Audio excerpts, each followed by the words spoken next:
Hey, welcome to another episode of The Art of Making Things Happen with your host, Steve Sims. And I've got a gentleman that I was actually on his podcast, Jeff Lerner. He's got a lot of enthusiasm and he's a bit pissed off about the education system. And so should we all be. But I love the way he breaks it down and then was so annoyed about something. He actually prepared it and provided a solution.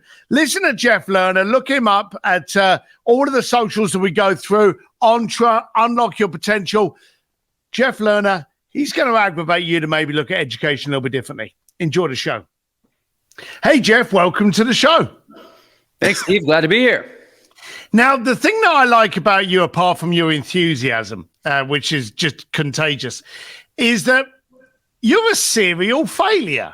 You've tried so many things, they haven't worked, and you've allowed it to refine you and not define you. Let's start off there with that mindset. Where do you think that came from? Because you were doing it in your teens. So where do you think that came from? Yeah, man, that's a tough one to answer. I think that I often say that I was blessed with having been bullied quite a bit when I was a kid. And the reason I say that is because, and I have a whole theory around this, but essentially, I was fortunate to realize very early on that worrying what other people think is somewhere between pointless and sheer misery. And because all the people whose acceptance I craved and, who constituted the group to which I would have loved to belong, they were the source of my pain. Pretty much at a pretty early age. I mean, I was literally getting bullied in preschool. I remember it pretty clearly. And so at a certain point, you just kind of let go of the need to be accepted, or, it's like a few people are going to love me and the rest don't matter. And, and from there, you're free. And failure, and if we really think about how we define failure is mostly based on what we think other people think about us. And when you can let go of that, you honestly kind of nullify the concept of failure altogether. How old are you now? 43. All right, so we can go back into those teenage years that you're talking about, and you didn't have YouTube, social. You didn't have a lot of places to go to get that other point of view, that online mentorship. So was it just an aggravation in your gut that actually brought you to that idea that, hey, they matter, they don't? Well, I mean, no, I don't. I think I would be probably a little bit deluded to think that there was just some sort of like magical. I mean, I do think that we all have like seeds of universal creative energy, or whatever we want to call our version of God. Like, I think we all kind of have that planted in our bodies somewhere.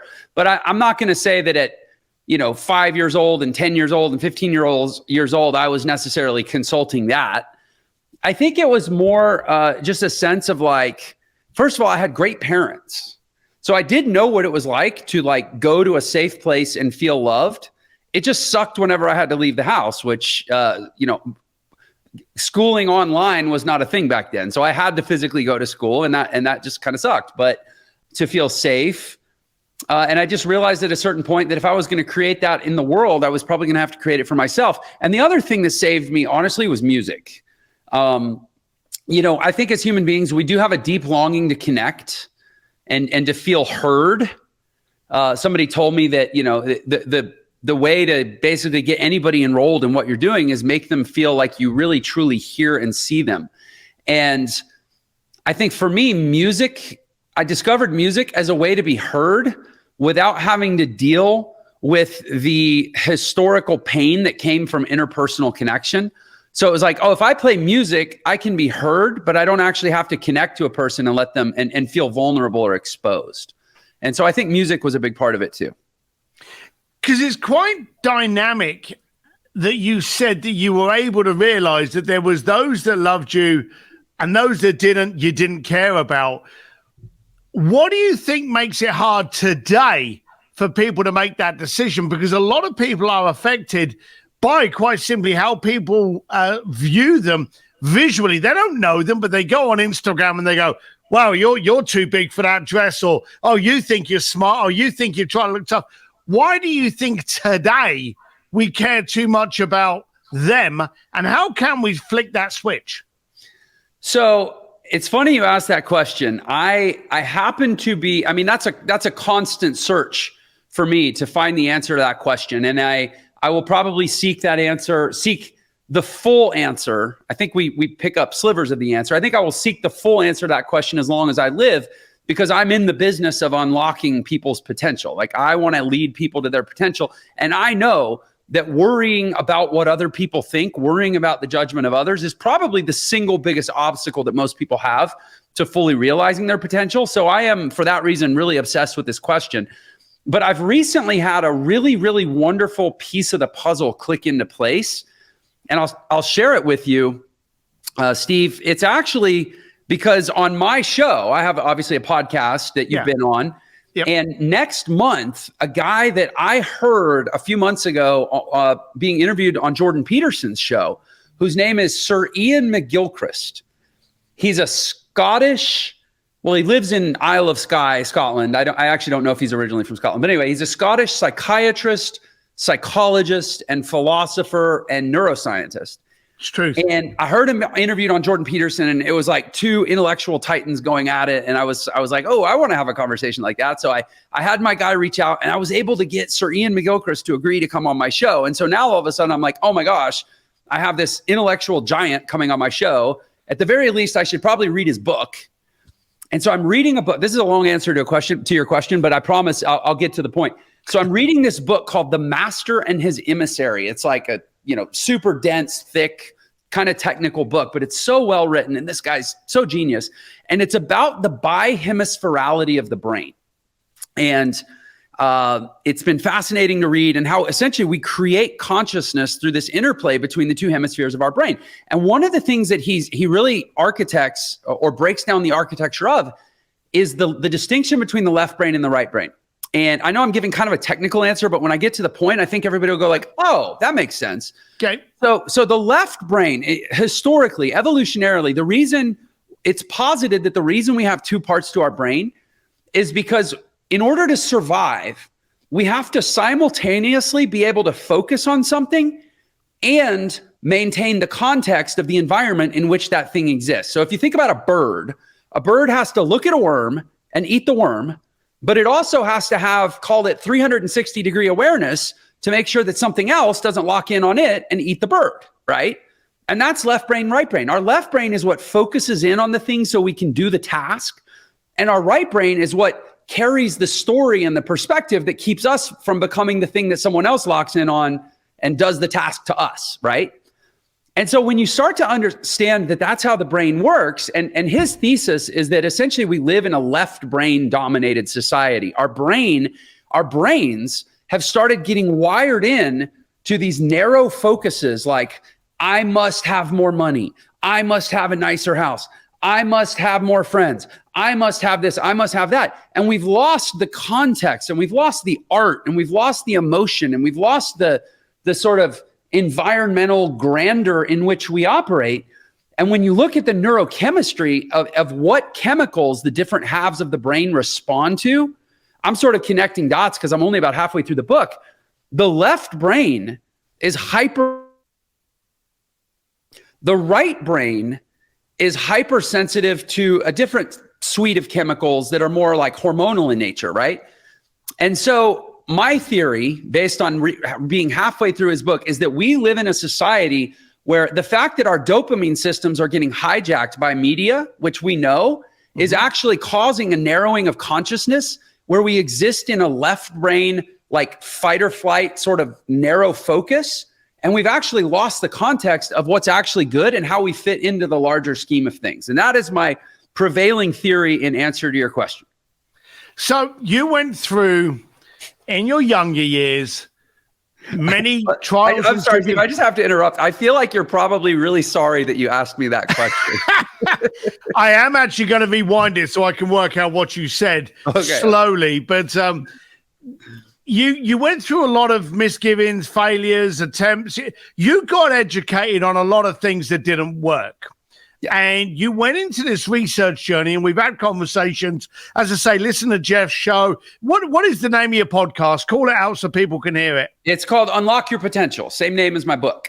Right. I've been on it, so listen to his show. Love the interview that we did. But then you decided that, hang on, you had something to be able to offer, and you started an educational program. What was the aggravating source that made you go, hang on a minute, I'm not getting the information I want. Maybe other people aren't. So I need to be the solution to what is in essence my problem. What was the aggravating factor that started that, or was it that? Yeah. Oh, I'm so glad you asked. So I'll say there's two parts to the answer. First of all, was the general aggravation that I experienced over the course of my life, which was, I'm a different sort of bloke. I'm kind of stealing some of your idioms there. I'm a different sort of bloke, and I don't want a traditional life. I look around, I look at my parents, friends, and like the parents of my friends at school, and they're all, somewhat successful, white collar, established adult, grown ups, and none of them really seem that happy or much fun to be around. So I think I don't want what they have. And then I was like, well, what's the alternative? And there is none. The world has like one basic system that it says everybody should plug into, or else you'll be, you don't get the prize, whatever the prize is. But the prize didn't seem like much of a prize. So I dropped out of high school. I started playing piano. I became a composer and a jazz musician, and I just created. And I figured out pretty quickly that my currency wasn't going to be money. As long as money is your primary currency, they own you. But if freedom, for me, it was like, I just want to be free. And I owned myself. I may not have had a lot of money at times. I may have had different types of struggles, but I never had a sense that I wasn't in charge of my own life. And that was so priceless and special to me. And then when I was in my mid-20s, I started playing piano gigs at the homes of billionaires. I got in with this one booking agency that booked all the highest end private parties for the wealthiest people in Houston, Texas, where I'm from. And suddenly I'm in the homes of these people who, frankly, I kind of relate to, because they're free too. They just have a lot more money than me. But in a way, I started to see these entrepreneurial billionaires as like, hey, these are like jazz musicians, only instead of playing an instrument, they play the instrument of business. They create and express themselves through business. And I started to see business as almost like this sort of artistic medium in which you could create. And by the way, you're not just creating self-expression, you're also creating real tangible value, which unlocks a whole different set of possibilities for your life than just being an artist.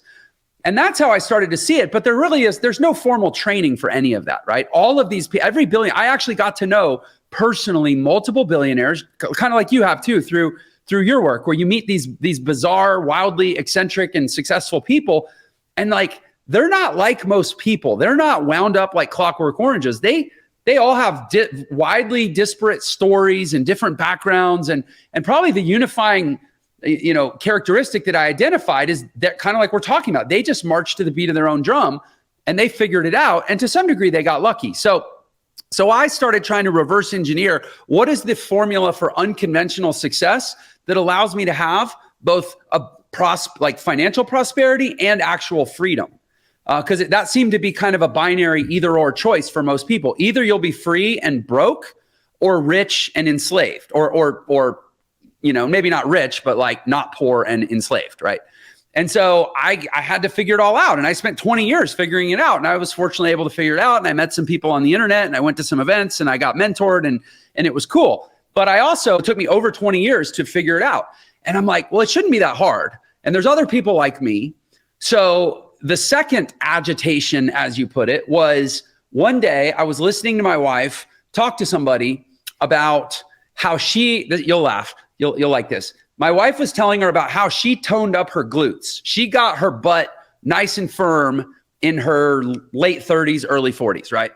And she was telling her friend, like, this is what I did. I work out my glutes 3 times a week. I try really hard. I work really hard. I get up early. I go to the gym. And her friend made this comment. She said, well, but you and Jeff, you're kind of extreme, me and my husband, we're not extreme like you guys. And essentially what she was saying is, I'm not going to go to the gym 3 times a week and work my glutes. So I'm just going to settle for my saggy ass. And for some reason, hearing this exchange between my wife and her friend, it just totally set me off. I was like, I can't take it anymore. People are weak. Nobody wants to work out their glutes. Everybody wants a toned ass, but they don't want to go to the gym. Like, I'm sick of these people. And I went for a drive, and I just started blowing off steam about how, they say I'm extreme. I'm not extreme. They're just soft, and the world needs to be more extreme, and we need more intensity, not less intensity. And I started like ranting like a lunatic, and I happened to record it on my phone. And so then I had this video on my phone of me having like a total come apart for like 12 minutes. And I got home and I showed it to Jacqueline, and she's like, what are you going to do with it? Are you going to post it? I'm like, I don't know. And I waited like 2 weeks, and finally I posted it. And my best friend from growing up, a guy, his name's Rob. I met him in driver's ed. We've been friends since my teens. He calls me up and he's like, Jeff, I saw this video online and it looked like you and it sounded like you, but the guy was like freaking out about being extreme or whatever. And he's like, I don't know if that was you or not. And he was obviously being facetious. He's like, I don't know if that was you or not, but if you know who that was, could you tell him I really liked it and ask him if he can do it again? And I was like, people like this. And so I started putting out a new video every day of just telling the world like, hey, don't buy into the conventional narrative, unplug from the matrix. There's a whole other world out there. And I took 20 years to figure it out, and I'll teach, let me teach it to you. And I started just recording these free lessons about the unconventional entrepreneurial life in the modern economy. And the more I started researching what I was talking about, the more I realized, hey, hold on, this whole narrative is distorted. We have generations of people in the modern world. I would say the current presiding adult generation and the up and coming generation of kids that all believe that entrepreneurship is a risk and employment is security. And they have got it backwards, because it wasn't just my opinion. It wasn't just my feeling. The actual data says that in the modern world, if you want to not be able to retire, probably never really be able to afford the things you want, probably never be able to provide real security for your loved ones, and probably get old and realize you gave all your time to make somebody else's dream come true, then by all means, go get a job and participate in the traditional economy. But if you want to have an 11 times better chance of actually achieving a level of net worth that allows you to retire comfortably and have a life that you might enjoy at an age when you're young enough to actually enjoy it and not spend all your discretionary money on like vitamins and medications and medical care because you're old and decrepit, you should probably start a business and become an entrepreneur. Why nobody's talking about this? I actually am pretty clear on why that's not the storyline when you go to school, because there's a lot of vested interests in keeping people stuck in the employment narrative, but it's absolutely untrue in the modern world. And I basically dedicated my life at that point to telling that story, and at least until they come, put whatever cyanide in my Kool-Aid or run me off the road or something. And they, I don't know, maybe they'll take me out, but until then, I'm going to keep running my mouth. Do you think, picking on that part about education, me and you are both entrepreneurs, we scoff, and it's hysterical when you actually look at the entrepreneur is risky, but a normal job is not. And that's just laughable. But do you think the narrative is actually spawned by education? And that's actually one of our big problems at the moment, the information that the Education Board is spewing out? Yeah. So in the early 20th century, John D. Rockefeller put up what would ultimately be $200 million, which is, roughly $1 billion in today's dollars, to create something called the Council of Education. I don't remember exactly what year it was. It was early 20th century. And the Council of Education, he's on record. He says, I don't want thinkers. I want workers. And the Council of Education was basically built on a model of producing workers.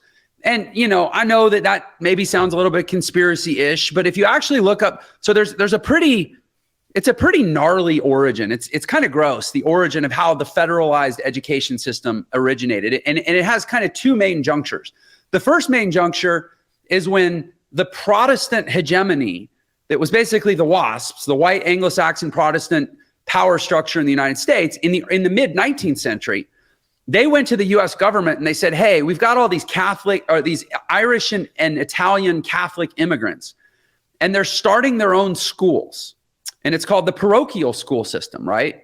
And they're like, we don't like that because we don't want the Catholic Church to have an influence with the youth. So we're petitioning the US government, who we basically are in cahoots with because we're the power structure, that the US government needs to start a federal school system so that the Catholic parochial school system doesn't start contaminating the minds of our little Protestant babies, right? So that was the first impetus to create federal primary and secondary education in the United States. And then in the early 20th century, John D. Rockefeller infused a bunch of money, and they really stamped it as like, this is to basically produce, factory workers to power the economy. And that's the origin of our economy. And that's the origin of our education system. And we wonder why it hasn't evolved, because there's no incentive for it to evolve, right? It's a really, really nifty, I don't know what you call it, interplay of interests between the primary education and the university system. Think about all the stakeholders that benefit from the way things are. And I mean, first of all, it's a lot easier to tax W-2 workers than it is entrepreneurs. And I'm speaking in US terms, right? Yeah. The military depends upon the promise of a college education to incentivize people to enlist coming out of high school. And by the way, all the recruiting starts inside the federal education, the high school education system. You've got lenders who, you're an entrepreneur, I'm an entrepreneur. Have you tried to get a mortgage lately? It's laughable. It's not easy. I make 50 times what the average employee makes in this country. And yet it's hard for me to get a mortgage because I don't have a W-2. So lenders, they don't want entrepreneurs who might make $5 million this year and be negative $50,000 next year. They want predictable, stable, consistent incomes from employment that they can predict and bank on for the next 30 years. And it goes deeper than that. The university system is funded by corporate alumni who basically have a loop going with colleges. We'll fill your coffers, we'll fund your endowments, but you need to produce. Did you know, I think it's 92% of all college graduates only have one of 8 basic majors, and they're the 8 majors that fill most of the jobs in the economy. Like there's a turnstile back and forth going on between employers and universities. Like the whole system is set up to disincentivize entrepreneurship, which would be fine if it wasn't actually hurting so many people. Well, actually it wouldn't be fine. I don't like conspiracies in general, but that's the origin. You asked, I answered. So you set up your own structure to help change people. What is the first thing that you're getting people to change within your group? Well, for a start, what is your community called? So the platform is called Entre, E-N-T-R-E, like the first 5 letters of the word entrepreneur. And we sold our first course almost 3.5 years ago. And we've had over 250,000 students. So as far as I know, we're one of, if not the fastest growing private non-venture backed education platforms in the world. And if people want to look it up, how do they find it? Go to entreinstitute.com or honestly, I really like when people start with either my book or my YouTube channel. And the reason is, my book, I'll sell you a book. That's all there is to buy. There's a book, right? Buy the book, read the book, listen to the book, whatever, and you decide from there. YouTube is completely free. I like when people start with something that doesn't feel like they don't put their guard up, like, oh, these people are going to sell me or enroll me or whatever. Just read the book or watch my YouTube videos. And if you decide that I'm not full of it and maybe I make some sense and you want to learn more, then you can go check out Entre. And what is the name of the book? Unlock Your Potential. Same as the podcast. All right. And so you can find that at Amazon and anywhere? Of course. Right. Okay, fine. Okay, so we got those. Those will be underneath in the show notes. We got those. What is the first thing that you are going to get people to change when they actually do join Entre? I'm so glad you asked that question so that I can start by saying what we don't do. Okay. Is tell you that you're going to get rich quick and that if you just plug and play my magical turnkey business in a box, then all of a sudden money will fall from the sky. Like, we are so far from the typical BS that you find on the internet when you go looking into business opportunities or income models or alternative business models or whatever, right? In fact, what we lead with is a framework. It's a life operating system that we call the 3x3 success matrix. And my premise is that before you even deserve, and I use that word intentionally, the word deserve, meaning the place from which you serve in Latin. Before you even deserve success, you need to be living a life of excellence. You need to be operating at a really high level, because the reality is We live in a world, I mean, historically, I don't know, maybe utopia will manifest at some point, but the reality is there are haves and have-nots. I agree very much with Thomas Jefferson that there is no greater inequality than to try to treat things equally, which are fundamentally unequal. I don't think that everybody deserves millions of dollars. I don't think everybody qualifies for an amazing life. I don't even think you should get a great life just for being average, because I think that as human beings, and I realize average is the aggregate of everybody, and I live in this weird duality where like, I want to save anyone, but I don't want to save everyone, because I want anyone to take responsibility for saving themselves. And if I save everyone, then anyone doesn't have to do anything for themselves, right? And so I like this idea of like, okay, as a starting point, I'm going to get better. I'm going to push Jim Rohn said, don't wish it were easier. Wish you were better. Make yourself better. And accept that unless somebody else does too, you might be entitled to things that they're not. And that's not only okay, that's wonderful. That creates not to quote Karl Marx, but that creates dialectical materialism, the tension between consumption and production that drives money and creates velocity and is the reason that any of us have anything at all. These are good, positive economic forces. And so when you plug into that conception of life and you realize, okay, the starting point is for me to optimize my daily existence, my daily being. And we have a framework, again, called the 3x3 success matrix that starts with the first element: physical, personal, and professional success. We call it the 3 P's of success, and we put them in that order: physical, then personal, then professional. And think about it this way: your physical health, that's a relationship with one person. Your personal life, that's a relationship with a few people. Your professional life, that's your relationship with the world at large. If you don't have a healthy relationship with one person named yourself, what basis do you have for saying, oh, I'm going to take great care of my family. I'm going to take care of 5 people or 8 people. And if you then don't have great habits and great methods and great processes for having great relationships with 5 or 8 people or whatever your small personal circle is, who are you deluding thinking I'm going to go out to the market and I'm going to take great care of thousands of customers and make millions of dollars? It's like when you get out of rehab and they say, before you get a girlfriend, get a goldfish. Take care of one, then take care of a few, then you qualify to transact with the many and make a lot of money. That's what I believe. Don't get a girlfriend, get a goldfish. That probably makes a lot of sense for a lot of people out there. What's your goal with everything that you're doing now? I'm a great advocate at the moment for go for stupid, push for ridiculous goals. What is your goal with what you're doing or what you're doing next? My goal is to fundamentally disrupt the educational system. The educational system, I'm going to call it like it is. The educational system was terrible to me. They did not protect me. They allowed me to get bullied for years. I ultimately dropped out of it altogether. And I'm talking primary, I'm talking pre-college, I'm talking grade school, middle school, high school. I dropped out because all they wanted me to do was follow rules and memorize facts. And I was smart enough to memorize the facts, but I was also smart enough to recognize that following rules is what most people do, which is going to get me what most people get, which is not that great of a life.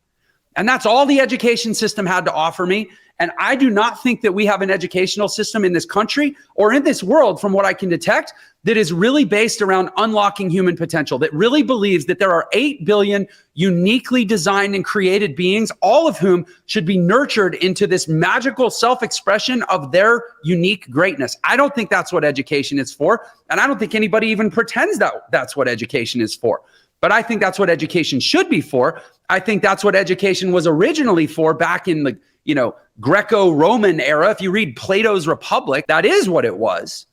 And it's gotten completely hijacked by economic interests. And I'm trying to take the power back for the average person who has way more potential than any current educational system is designed to unlock. That's my big, audacious goal. And, education, formal education is $1 trillion industry in this country. I think we'll know we're getting somewhere when non-accredited, self-directed private education has a greater market cap than traditional education. So basically, I'm trying to spearhead $1 trillion economic shift toward private, self-directed, non-accredited education that unlocks human potential instead of standardizing what everybody's supposed to look like and making a few people rich. Wow. I like the goal. I like the aim. And I really hope you achieve that. Where's the best place for people? We know about Entre, we know about Unlock Your Potential. Where's the best place to follow you? You mentioned a YouTube channel, but you didn't tell us what it was called. I appreciate that. Jeff Lerner Official. So I've got the handle on the screen there if anybody sees it. That's my handle everywhere but Twitter. It's too many characters for Twitter. Maybe Elon will update their algorithm and let me have that handle at Twitter. But everywhere else, I'm Jeff Lerner Official. Jeff, thank you very much for taking your time. Thank you very much for being aggravated enough with the education system to actually do something about it. Thank you. Thank you, Steve. Thanks for having me. Look after yourself. Bye. Hey, I hope you liked that episode of the Art of Making Things Happen podcast. And remember, these are done for you. If you like them, subscribe, share them around. But if you don't like them, send me an email to ask@steveDsims.com and you can tell me what I need to do to make this the most dynamic podcast you listen to. Anyway, make sure whatever you learned from the last podcast, you actually do something with. Without action, it's just a bunch of people blowing air. Have a good time. Until next time. Bye.